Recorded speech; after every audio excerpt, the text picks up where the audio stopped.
Literal na ginulat dito kagabi ng Gilas Pilipinas ang Latvia matapos natin silang talunin sa final score na 89-80. Eto, isang hakbang na lang at aabante na ang Gilas Pilipinas sa second round tapos ang laban nila mamayang gabi dito nga sa Georgia.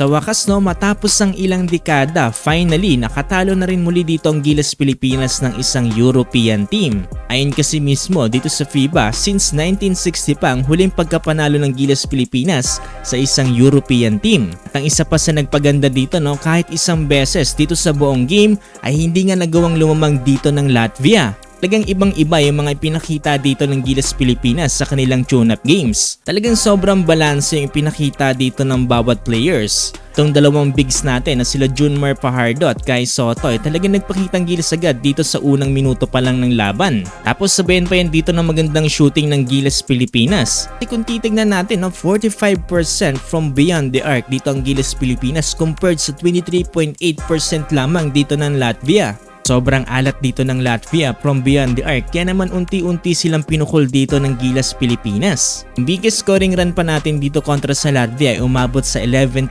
run. Dahilan para lalong pumutok ang kalamangan natin sa 20 plus points. Ang isa pa sa pinakamalupit na nangyari kagabi, kahit yung mga pinakamahirap na tira dito ng Gilas ay pumapasok pa rin kagaya na lamang dito ni Dwight Ramos. Dahil sa magandang pinakitang playmaking dito nila Chris Newsome at Dwight Ramos ay hindi natin gaano naramdaman ang pagkawala ng isang legit na point guard. Ito nga pala sa naging laban na to, nakapagtala si Chris Newsome ng 10 points samantalang si Dwight Ramos naman ay 12 points. Overall, okay na okay talaga naging rotation dito ng Coach Tim Cone para sa Gilas Pilipinas. Lalo na yung tinatawag ng commentator na Minuteman itong si CJ Perez. Paano ba naman kasi 2 beses na pumasok ang kanyang tres dito nga sa huling segundo ng laban. Finally, ang pinaka nagdala sa laban na to na si Justin Brownlee na kung saan nakapagtala ng 26 points, 9 rebounds and 9 assists. Buti na nga lang talaga nag-step up itong si Justin Brownlee sa 4th quarter kung kailan natin siya talaga pinaka kinakailangan. Ito para ma-secure na ng Gilas Pilipinas ang pagkapanalo kontra dito sa Latvia.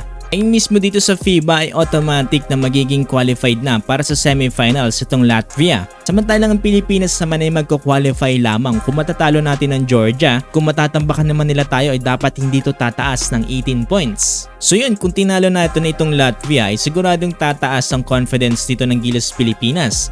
Dahil itong Latvia ay tinambakan lang itong Georgia ng 28 points. Lang masyadong magiging pakampante, So far, napakataas ng chance talaga na makapasok tayo ngayon dito sa second round. So hopefully magkaroon nga tayo ng ticket dito nga papunta sa Paris Olympics. Pero malayo-layo pang usapan yan, pero ayon nga mismo kay Coach Tim Cone, ang goal ng Gilas Pilipinas dito ay hindi manalo ng game kung hindi manalo mismo dito sa tournament.